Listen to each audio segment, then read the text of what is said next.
Perjalanan istimewa dilakoni timnas Indonesia di ajang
dari Coach Shin Tae-yong, kata Arya Sinulinga.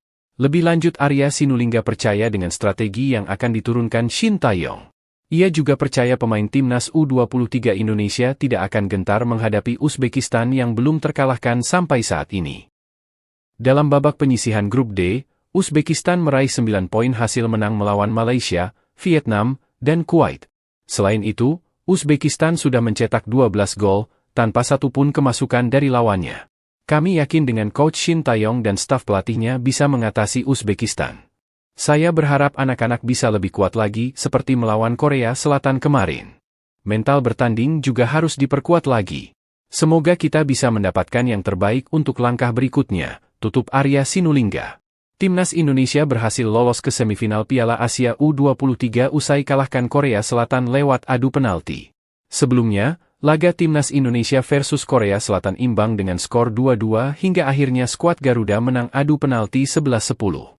Kemenangan Timnas U23 Indonesia ini pun menghentikan rekor Korea Selatan untuk lolos ke Olimpiade. Ya, Korea Selatan diketahui selalu lolos ke Olimpiade berturut-turut sejak 1998 hingga 2020. Dengan berhasil mengalahkan Korea Selatan, pelatih Shin Tae-yong menuai banyak pujian, termasuk dari negara asalnya. Shin Tae-yong juga disanjung karena taktiknya yang luar biasa. Kemenangan Timnas U23 Indonesia mendapat sorotan dari media Korsel, salah satunya dari Night Sports. Adu penalti berlangsung menegangkan dengan ke-11 pemain Garuda dan 10 pemain tersisa Korsel menuntaskan tugasnya dengan hanya satu dari masing-masing tim yang gagal. Adu penalti diulang kembali dari penendang pertama dan Hernando berhasil menyelamatkan penalti Lee Kang-hee sang eksekutor ke-10 Korsel. Pratama Arhan lalu dengan santainya mengeksekusi dan meloloskan Garuda Muda ke semifinal. Kekalahan ini disikapi oleh media Korsel, Night Sports, dengan dua headline besar di laman mereka. Tentu saja, sosok pelatih Shin Tae-yong jadi salah satu sorotan media tersebut. Pertama adalah artikel berjudul, kalah dari Magis Shin Tae-yong, Korea tereliminasi di perempat final, gagal ke Paris. Mimpi sepak bola Korea melaju ke Olimpiade untuk kali ke-10 secara beruntun diblok oleh magis Shin Tae-yong, dan hilang seperti sebuah gelembung, tulis reporter mereka, Park Sun-gyu. Strategi pelatih Hwang Seon-hong untuk bertahan di babak pertama dan kemudian mencoba memenangkan pertandingan di babak kedua berakhir dengan kegagalan. Park menyoroti keputusan pelatih Hwang yang mengganti 5 pemain dari tim yang turun kontra Jepang pada laga terakhir grup mereka. Striker Lee Yang-jun, gelandang Kang Sang-yun, dan penjaga gawang Kim Jeng-hun, yang secara konsisten menunjukkan penampilan bagus pada laga pertama dan kedua grup, memulai laga dari bangku cadangan. Strategi mengecoh pelatih Shin Tae-yong, seorang rubah yang berpikir cepat, berakhir dengan jabat tangan yang berujung pada kekalahan, tulisnya. Masih dari situs sama, reporter Kim Yong-il menulis artikel berjudul Tragedi di Doha. Lee Yang-jun dan Hwang Seon-hong diusir wasit, Korea kalah dari Indonesia dalam adu penalti gagal lolos ke Olimpiade untuk pertama kalinya dalam 40 tahun terakhir, Piala Asia U23. Artikel tersebut juga menyebut bagaimana pelatih Hwang kalah pemikiran dari Shin Tae-yong.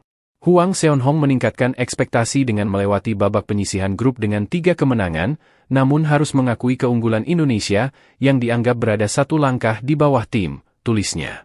Korea Selatan berhasil melaju ke putaran final Olimpiade untuk 9 kali berturut-turut, dari Olimpiade Seoul 1988 hingga Olimpiade Tokyo 2020. Namun, karena tragedi Doha, mereka tidak dapat berlaga di putaran final untuk pertama kalinya dalam 40 tahun sejak Olimpiade Los Angeles 1984. Sementara itu, Ketua Umum PSSI, Erick Thohir mengungkapkan rasa syukur dan bangga yang luar biasa atas keberhasilan timnas lolos ke semifinal Piala Asia U23. Timnas Indonesia kalahkan Korea Selatan di perempat final dengan skor 11-10 lewat drama adu penalti, usai di babak normal dan penambahan waktu skor imbang, 2-2. Menurut Erick, Garuda Muda layak dinobatkan sebagai pencetak sejarah baru sepak bola Indonesia karena mampu membawa nama harum bangsa. Apalagi perjuangan ini diraih lewat drama penambahan waktu dan adu penalti.